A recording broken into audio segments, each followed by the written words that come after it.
Le traitement de l'autosatisfaction par Paul n'est pas moins cinglant que celui de Jésus.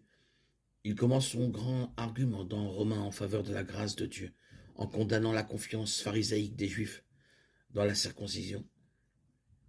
Mais si tu te dis juif, si tu t'appuies sur la loi, et si tu te glorifies en Dieu, Romains 2,17.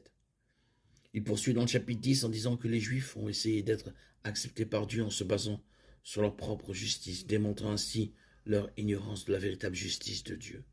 Romains 10,3.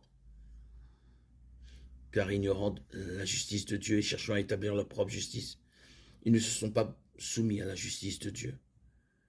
Sa conclusion est que le Christ est la fin de la loi pour la justice et non l'homme.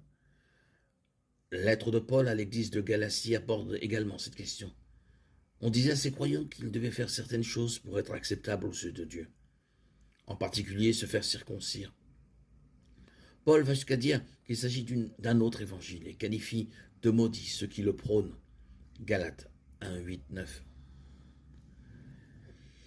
Si nous-mêmes, ou si un ange du ciel vous annonçait un autre évangile que celui que nous vous avons prêché, qu'il soit anathème.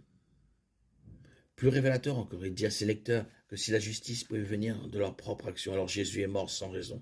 Galates 2, 21. Et que la justice pouvait venir par la loi. Galates 3, 21. La conclusion de Paul à propos des croyants de Galatie était qu'ils avaient été insensés dans leur tentative d'être rendus parfaits par la chair. Galates 3, 1. Ô Galates insensés, qui vous a ensorcelé? C'est sous vos yeux que Jésus-Christ a été représenté publiquement crucifié.